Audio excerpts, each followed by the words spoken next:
So today we're going to be reacting to a CBN news report that's been getting a lot of attention. It's about rising anti-Christian violence across Europe. Now this is definitely a serious topic. Let's get into this.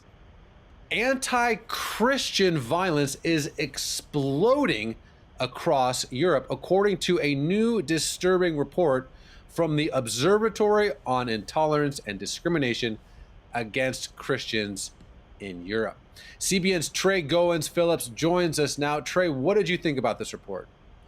Yeah, I mean, Raj, after digging into some of the data and seeing some of the numbers in there, it's alarming. I think it's scary and a bit jarring, especially as a Christian who has the blessing of living in the United States, where we haven't seen a lot of this, but we are seeing it in Europe, and that's part of the West, and culturally we have a lot in common with them. So it is getting closer and closer to home. And just looking at some of these numbers, the study noted that there were 2,211 hate crimes targeting Christians recorded across the European continent in 2024. And those numbers, that's absolutely sobering to see that this is something, like I said, that is getting closer and closer to home. And I'm just reminded of the past.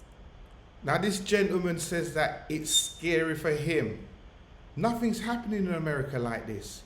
How do you think we feel?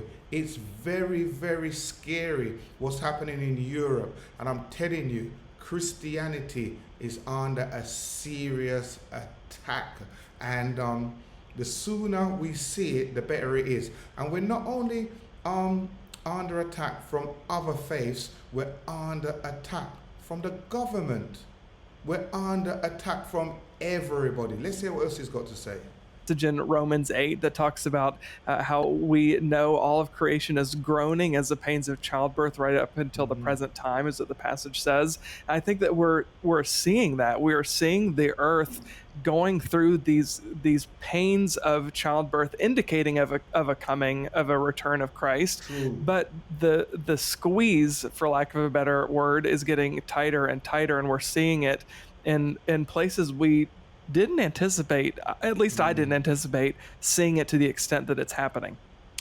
We didn't anticipate it, but maybe saw some of the writing on the wall, because to me it seems like Europe unknowingly or subconsciously pushed the self-destruct button with some of their policies. I want to read a couple things from this report verbatim. I don't normally like to just read, but I think this is really important what they said. They said, let me read this part first. The most affected countries in 2024 were France, the United Kingdom, Germany, and Spain. In November, a 76-year-old monk was killed and several others were injured during an attack on a Spanish monastery. In January, one man was shot dead in an ISIS-related attack during Sunday Mass at a Catholic church in Istanbul. In September, a historic church in Saint-Omer, France, was completely destroyed in an arson attack.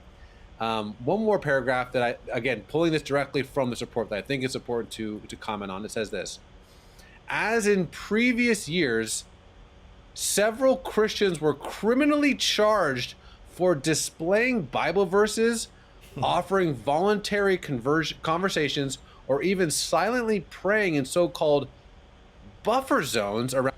You see what I'm saying? That's what I said earlier. Even the government has made this thing open so that anybody can attack Christians. You mean to say that you can't even pray on the streets?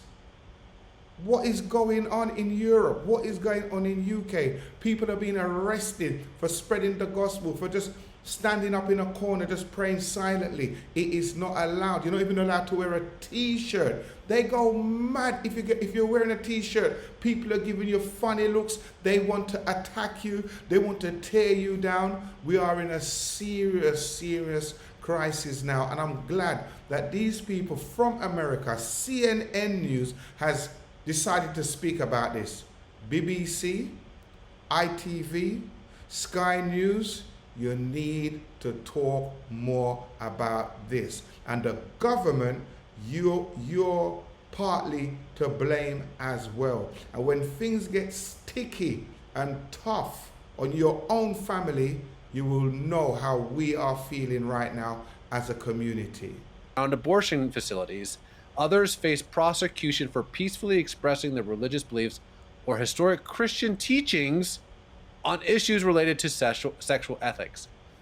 Europe, what are we doing? What are we doing? I mean, sometimes you just have to call a spade a spade. You're importing. Could you imagine the Americans are looking at us and saying, you guys, man, what's wrong with you? You guys are crazy. And for the crazy Americans to call us British crazy, you know, say something, you know that something's gone dramatically or drastically wrong somewhere within the system.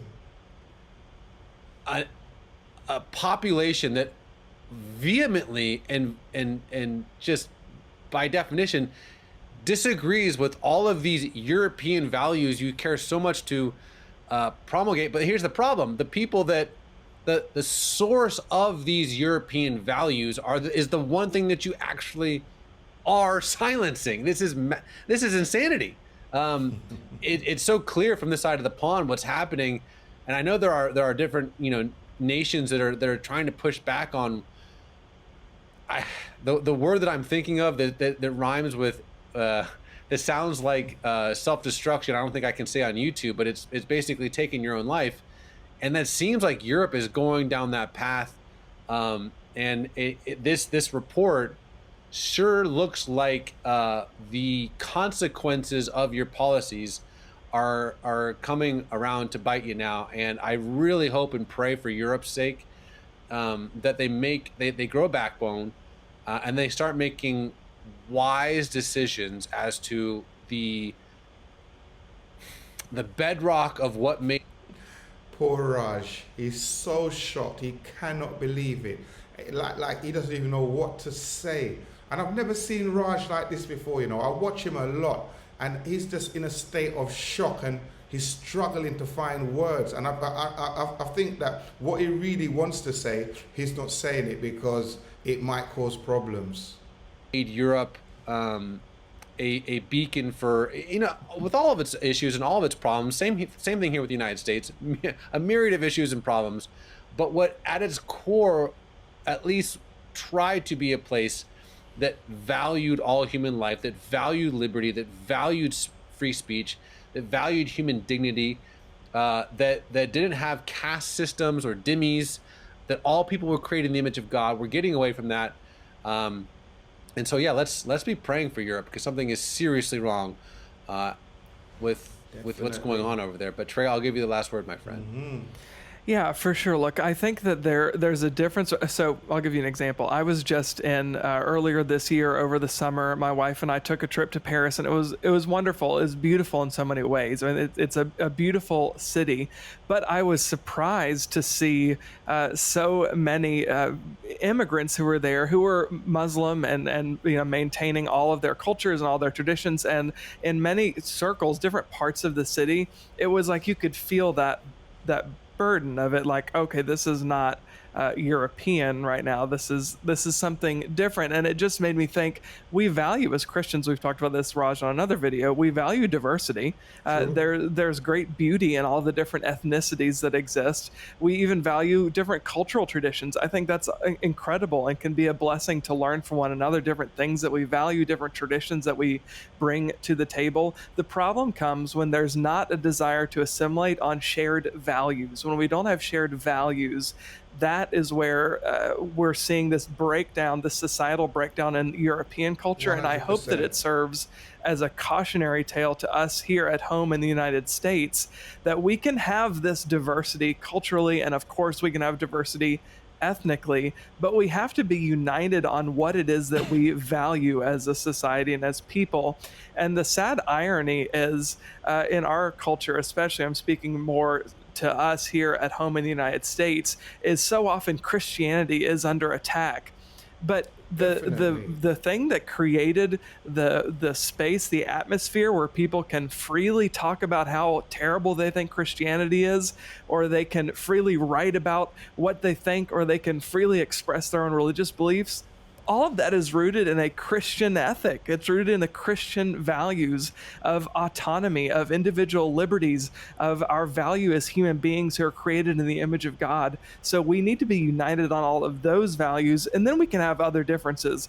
But if we're not united on those values, the threads that have brought a culture together are going to fray. And I'm afraid that's what we're seeing happen quickly in Europe. Yeah, and I said to give you the last word, but I think what your point is so spot on. You know, my whole dad's side of the family is from India, and when Indian folks come to the United States, we celebrate our heritage. We eat Indian food. We listen to Indian music. We watch, Indian films.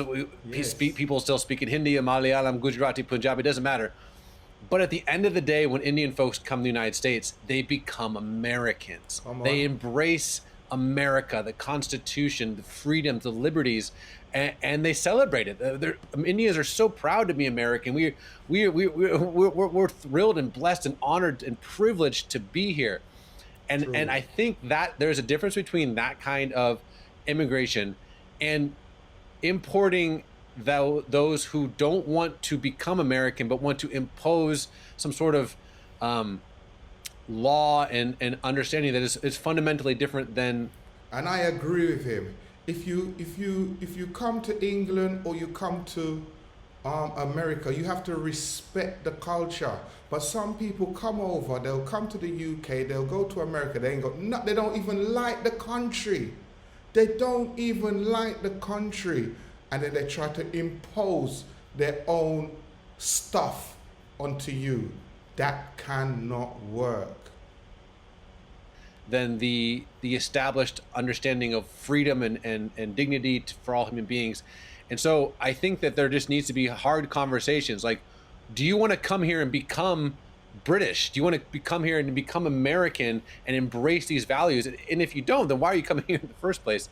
It's obviously a very tricky, a very precarious conversation. But it has nothing to do with diversity. It has nothing to do with ethnicity. It has to do with values, like you said, Trey.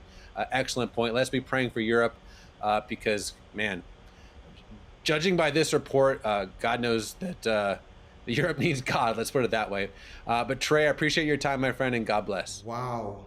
Can you believe that these things are still happening in the world that we're living in today in 2025? You better believe it. And I'm telling you, even the Americans, they can't believe what's happening in Europe.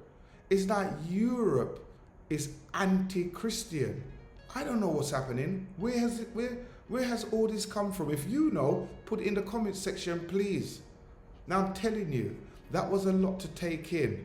And reports like this raise important questions about safety, culture, and how communities respond to hostility. Now, whether these incidents are isolated or a bigger trend, could be a bigger trend, they still highlight real concerns. And anything that affects people's freedom to practice their beliefs impacts society as a whole. So understanding the facts, not just the headlines, is crucial. So I would advise anybody that's watching this video, go and do a little bit of research for yourself to see what really is happening in Europe regarding Christians. Now, Europe is a huge mix of backgrounds and beliefs and, black and white and Chinese and people from all over the world. And when tensions flares, it's rarely just about religion. You hear what I'm saying? It's connected to identity, it's connected to politics, it's connected to history. All of it. The way communities respond, whether through dialogue, support, or sometimes division, really shapes the future. Now, you don't have to agree with this report that was made, or even take my take on it. You know what I mean?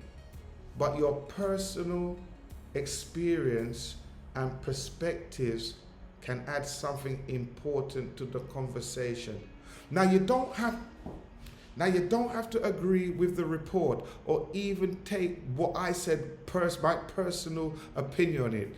But your personal experiences and perspective can add something important to the conversation. So if you've seen things like this before where you live, or if you think that the whole situation is just overstated, share your views, please, in the comment section below. But do it respectfully, because the more we learn from each other is the better the conversation becomes. But I'm telling you now, Europe is not looking good for Christians. You know, you can't even go out into the streets and say the name Jesus nowadays. You can be attacked for it. You can't even wear a t-shirt without people, you know, a t-shirt saying Jesus without people giving you funny looks. What's happening in the world that we are living in today? I don't know. But if you've got a comment, put it in the comment section, please. You got anything to say? Any experiences? Just let us know, and we can have a conversation in the comment section. God bless you all. Have a good day.